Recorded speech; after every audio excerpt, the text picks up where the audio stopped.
With the increase in prices of rice, I think now it is just so much more difficult to retire and to create a retirement plan.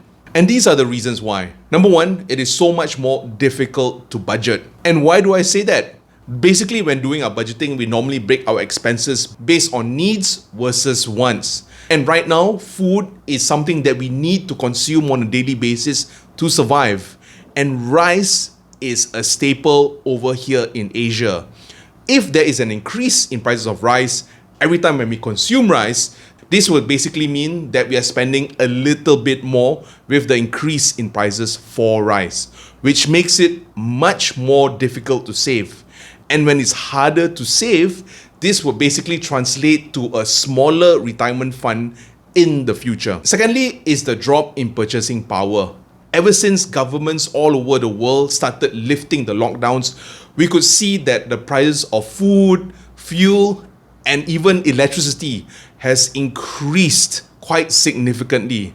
So basically what this means is, maybe 5 years ago with 10,000 ringgit, we could survive and have a little bit more savings. That being said, with the erosion of our purchasing power, what may happen is that same money today may not be enough for our monthly expenses, which basically means that our purchasing power has reduced and we have to spend more to have the same lifestyle. Right now, what can we do in order to survive in this environment? I think this is a very, very, very important question. First thing is to start investing as soon as possible, preferably today. And by investing, we are basically protecting our wealth against inflation. The example over here is, say the inflation is about maybe 5 to 10%. If we were to invest our money, we have to make sure that our return on investments are much higher than the rate of inflation.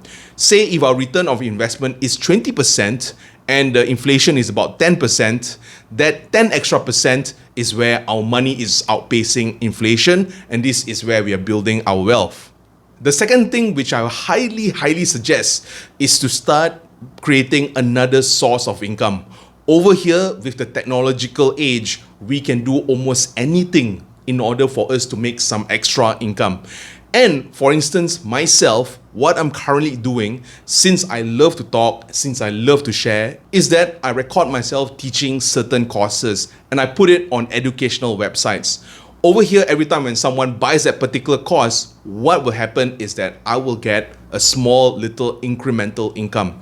All in all, what I'm saying is that we have to increase the source of our income or the amount that we get on a monthly basis. That way, we will get a little bit more money in order for us to survive in this economy.